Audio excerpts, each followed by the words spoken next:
In this video, I'll be discussing whether to sit or stand while doing voiceover work.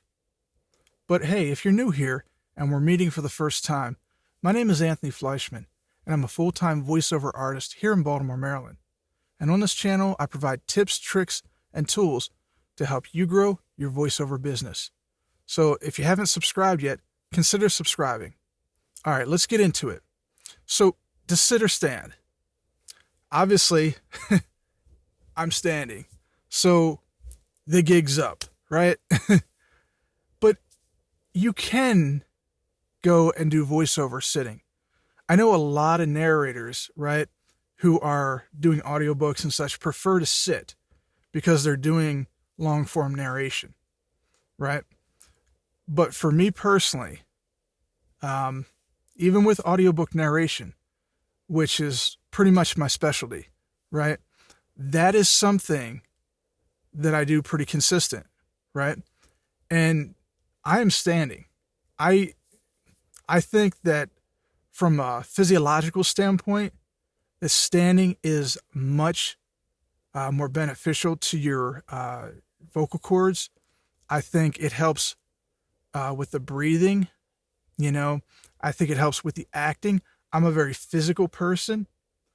So even when I'm doing any kind of voiceover, you see my hands moving around, and that's just the kind of person I am. I get into whatever it is that I'm doing voiceover wise.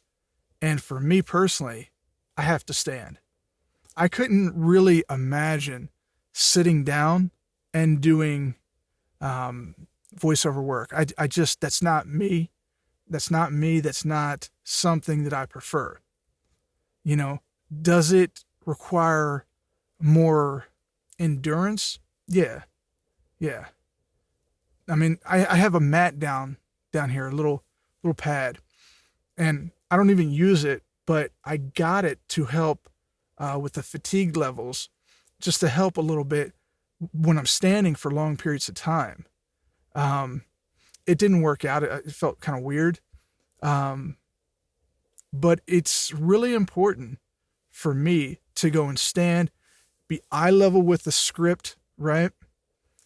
Mic's right here, and I can do what I need to do. If I was sitting down, I couldn't get into it as much. I think acting, I've never taken any official acting courses, but for me, acting, it requires physicality, right? It requires physical movement, not just verbal articulation. Okay. So that's my thought on it, but that's the great thing about voiceover. If you're not physically able to go and stand up, especially if you're doing audiobooks, maybe there's a medical condition. Maybe you're a little bit, older and you can't stand for that long. That's the great thing. You can sit down and do it. No one's saying you can't, right? But I think for me personally, that standing is the way to go. And I don't know if there's a really a right or wrong thing there, but I think it opens up the airways a little bit more. Again, I think that the acting is a little bit more enhanced, but this is just my perception, right? Based off of my understanding of what I know. If you walked into a studio, right, they may have you sit down or they may have you stand, right? It just depends on that studio, right? But right here, for me, standing is the way to go each and every time, right? Again, just think about sitting down, right?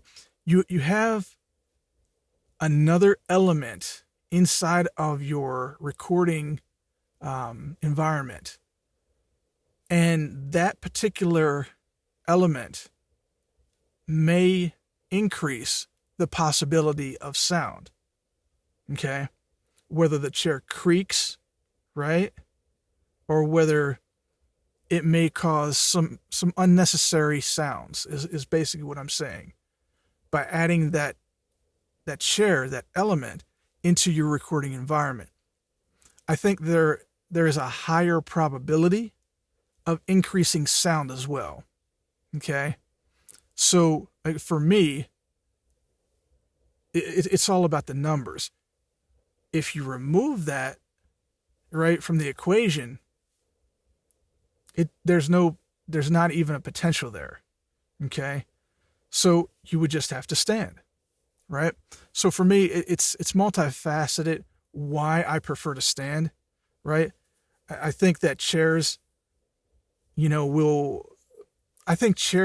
element of a chair, right? Adding a chair into your recording environment adds a higher probability of increased sound into your recording space. I also think that sitting down, right, it helps to develop or helps to facilitate laziness in the mind, because people are comfortable, right? And they're not focused completely on the script and in the moment, right? Again, my perspective, right? Just my perspective, right? I think that the acting is increased. I think that the airways are opened up, okay? And I think that the benefits of standing outweigh the benefits of sitting when doing voiceover work. Again, if you have a medical condition, right? Or, if you're a little bit up there in age, right? And you're not as young as you used to be. I'm getting up there again myself, so I kind of get it, right? But the more that you go up there in years, right, the more you just want to sit down and take it easy a little bit. That's understandable, right? You got some kind of medical condition, definitely makes sense to sit, right? No one's saying you can't sit. But I think that you just need to be mindful of some of the things that I mentioned, so that a way you can potentially avoid them by mitigating them as best you can through realistic options. What does that really mean? Okay, that means if you have a chair, right, make sure your chair is not going to produce sound in and of itself, right?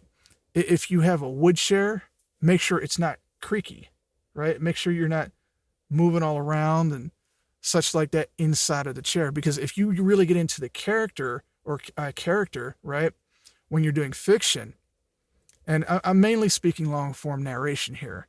Obviously, when it's, a short commercial gig, a couple hundred words, whatever, not even that big of a deal, right? You can just stand, not a biggie. But for something like audiobooks especially, you want to make sure that your chair isn't wood or metal or something that's going to make noise when you move around, right? Because if you're really getting into it, you're going to move a little bit, right? It's just, you get into it, right? You want to, so make sure when you're moving around, you have the chair maybe prepped in a certain kind of way, right? Or just be mindful of it though, right? Get the best possible chair that you can that's not going to make any sound, okay? Now, you're going to have to do some searching and some researching on that. Like I said, I don't really use chairs, so I don't have a clue. You need to find the right chair for you, right? And you need to think about the pros versus the cons of using a chair, right? And sitting versus standing, okay?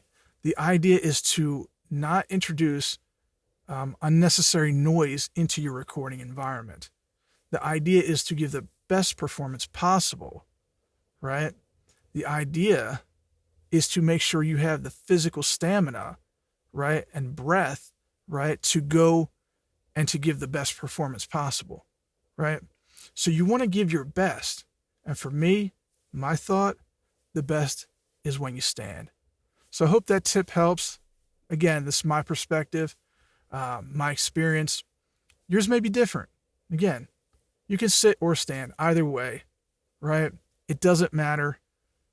Whatever works for you, go ahead and do. There's no rule of thumb per se, I prefer to stand. And you know the reasons why.